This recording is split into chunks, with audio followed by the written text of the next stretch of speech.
All right, Michael, so we're here to talk about one of the hot topics this year at the PGA Show, which is speed. Now, that's talked about a lot, but not really everyone knows where speed comes from. Where does speed off a driver come from?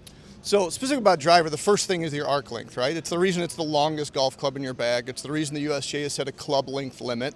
The longer you go, now there's some diminishing returns at some point, but the longer you go, the longer the lever arm, the faster speed, in theory, you should be able to generate.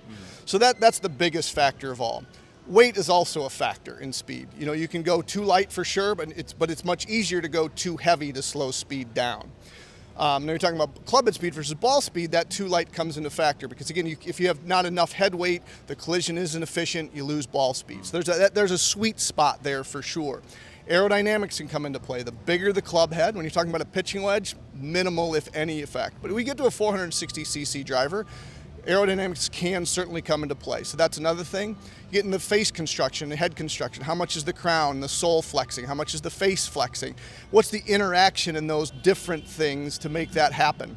The other thing that obviously is loft and centeredness of contact. So, if you think about ball speed, not just club head speed, obviously the more loft, the more oblique the impact is. You're going to get some sliding up the face. When the ball slides up the face, you're losing forward momentum, you're losing speed. So there's all that goes into it. Again, MOI, if you do have a miss hit, this more stable the head, the higher MOI, the more of that collision is going to be transferred into the ball, which is going to be turned into ball speed.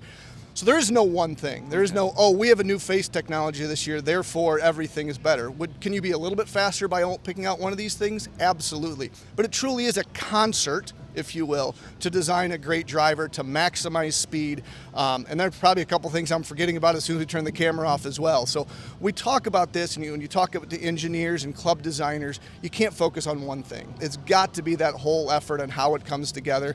And I think it probably doesn't need to be said, but the player is the biggest factor, right? If you get somebody who's 6'5" with long arms, is generating a bigger arc, they're gonna generate more ball speed than someone 5'3". It's just the way it works. It's part of the game. That's why you see more and more better athletes taking over on the PGA Tour from a distance perspective. So club, big part, but the player is a big part as well.